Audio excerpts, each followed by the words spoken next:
Welcome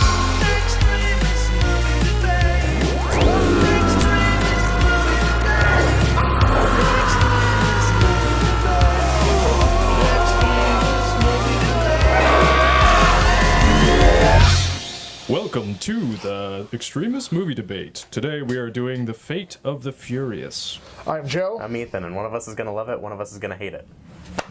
Let the coin decide their fate. I love it. I swear to God I love it. I just stumbled. I hate it. Hey guys, don't hold a lifelong grudge and kidnap our ex-girlfriend and hold her ransom. There's spoilers ahead. No, it's okay, because they'll be allies the next time you see them. You don't know that. All right, guys, this one got 65% on the Rotten meter. Adam Graham from the Detroit News says, if you're not interested in seeing a fleet of cars get chased across a frozen lake by a Russian submarine, that's between you and your maker. As long as you are, Fate is a wildly entertaining thrill ride that never lets its foot off the gas. Ethan, putting artistic merit aside, is this an effective action movie? Oh. You have 1 minute. Well, certainly it's an effective action movie. If you take artistic merit aside, yeah, this movie absolutely accomplishes everything it needs to do. It has excessive cars in strange locations doing strange things cars should not do. At one point, The Rock basically hovers over a torpedo and kicks it into a car next to him on ice. This movie has situations that are unimaginable and defy all sorts of physics and logic, and that is where it excels, because you're laughing and your adrenaline is going at the same time, making your boners huge. You still got time, bro. What are you doing? You just give it to Joe. All right, Joe, go ahead. How much time do I have? Let's do 30 seconds. Thank you. Let's all thank Alex for being here. Thanks, Alex. Listen, just because you defy logic and physics doesn't just automatically make it a good action movie. Because a good action movie, you still need to have stakes. And this movie has none, because it's continually setting up these rules and then breaking them. It's continually setting up these alliances and these enemies, and then it's breaking that. Like, Jason Statham is now their best friend, and he's saving babies, and he's gotten all of their backs. He's doing the best he can for the team, which is bananas, because the last movie, he fucking hated them. And now, so this movie's just Cool, Joe. flip-flopping. Moving on. 15 seconds, Ethan. Yeah, that doesn't matter at all, because in this movie, he's not their worst enemy. He is a slight enemy, and then they get him to work for the team. And, you know, it's begrudgingly, but still he's working for that team. So in the context of this movie, it makes perfect sense. It doesn't matter. Joe? But that's the issue, though, is like, there's no stakes at that point. And regardless of whether it's an action movie, a comedy, a drama, you have to have stakes and you have to have tension. And when you never actually commit to anything, you don't have any of that, and that doesn't make an effective movie of any kind. They literally say we need to go and save the world. The world is at stake in this movie. Charlize Theron has nukes. You didn't have 15 seconds anyway. Do not be Lester. Don't be Lester. All right, let's do the next question. Sam Adams from Slate. It feels like the movies have gotten as big as they can get, and the gleeful absurdity that drove them is losing ground to the specter of obligation. Does this series need to finally die, or does it still have room to grow, Ethan? 1 minute. Absolutely, it has room to grow. I was laughing the whole time. I'm sorry, are there other places in the world that these cars have not touched the grounds of? Absolutely. There's still space. There is still anything with a superpower. I'm sorry, the last movie, they jumped car to car, or car from building to building. In this movie, they actually outrun a submarine armed with nuclear warheads on a sheet of ice. Yeah, these movies are awesome. Oh my god, New York City filled with drone cars. Just a swarm of unmanned drone cars coming after them. What could you possibly not be excited about with this movie? Where could you possibly think that the limits would ever be for this franchise? It is absolutely infinite what they could still do. This needs to never die because it still has momentum, it still has energy, and there are still untapped ideas.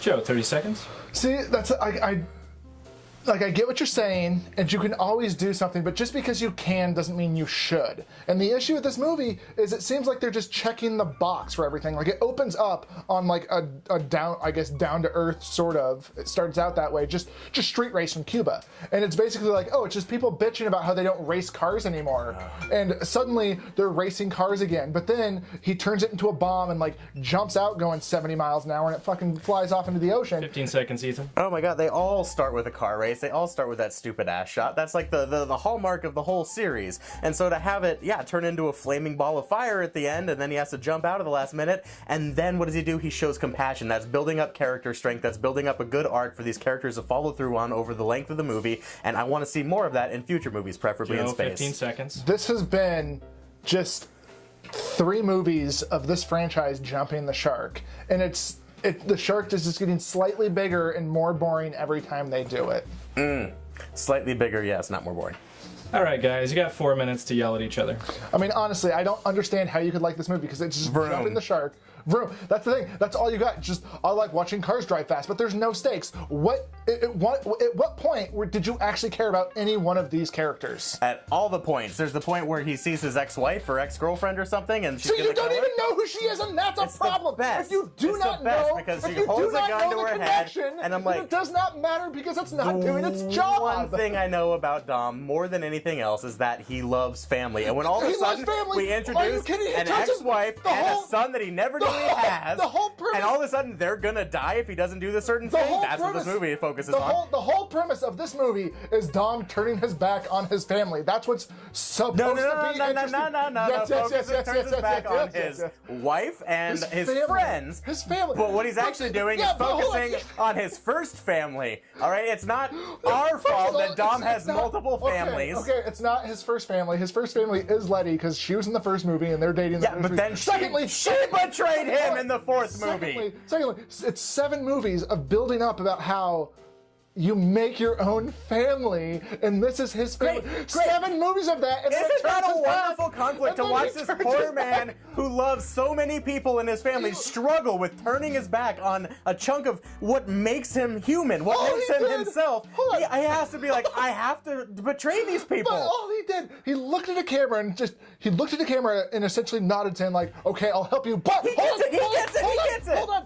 But here's the thing: he doesn't even know he has a son at that point. This is a woman. It doesn't matter. This is a woman he hasn't seen in years. Here's what she shows him that picture. So you assume that he sees Elena. So he sees Elena, and then all he's doing is thinking, I have an opportunity to save Elena or else she dies, and I don't necessarily have to kill everybody else at this point because I'm so fucking awesome that I can do whatever I want to do without killing them. The entire time he's talking about how when you have your foot on the neck of a tiger or a lion, is he a lion or tiger?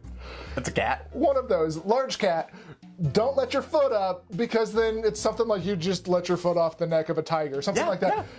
Yeah. The foot never should have been on. Hold on. It's establishing stakes. The Charlize Theron is in a shaky situation. Listen. The foot was never on his neck until he knew that they had his son. And the only reason he is in there, he didn't know they had his son. So it doesn't make any sense. The movie. That's the big reveal.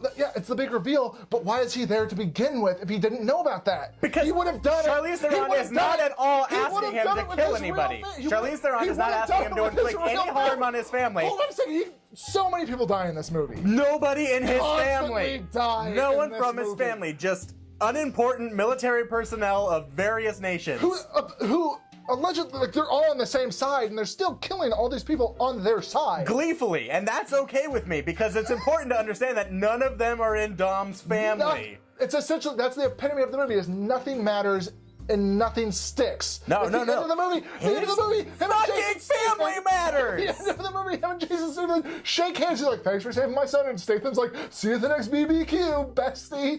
Like, nothing in this franchise matters, and it's always just continually you're still stuck on flip-flopping. the continuity from the last film. But I'm sorry, it's established. This is the 8th movie. You gotta have something. Well, Jason Statham was really just established in the teaser of the 6th and then the last film of the 7th. Oh, they are enough. I will give you 5 reasons why they're enough. Vroom, vroom, vroom, vroom. You should have said like 8 and been like pistons or something. Vroom. No, like pistons or like an 8 cylinder. That's what I was looking at. I'll give you 8 reasons. Cylinders. They go fast. 100 miles. All right, that's close enough. Good job, guys. What did you really think? It's really bad. Okay. What did you think? Okay, in the first 20 minutes, I thought like, oh boy, they jumped the shark. And then the other side of my brain was just like, are you high? Like, have you saw the other, Yeah. like the last 3 movies? Like, they're not jumping the shark. This is just more of the same. And I was just That's like, the promise of these movies. I was Is just to like- go crazy. yeah, I was just like, okay, that's true. But it's just it's kind of boring. Like, I don't like when there's no stakes and there's no like human connection or like emotional connection to any of the characters. Like, I don't give a shit, and it's boring. That's why I didn't like Friday the 13th, the remake of that. It was just boring. They weren't doing anything interesting. It was just people dying, and this is just cars driving. But I did really like the drone cars scene. Like, that was See, pretty and I cool. fucking hated it because it was all CG. Like, that's See, I what didn't that's bug what I me. loved about the Justin Lin movies, and partially the last one did okay. Is that like when the cars were going crazy, or they're driving a tank on the freeway, like it looked real. Even moments that weren't, there was still a heavy emphasis on reality. And even though they're doing absolutely absurd things, it was still. It seemed like it was grounded in something plausible and something actually getting destroyed in real life, and that made it really entertaining to watch. Oh, these are cool angles. But in this movie, like right away with the street racing scene, they start doing the skip frame thing to make shit go faster that just looks like it's so don't really care at all. And then they fucking...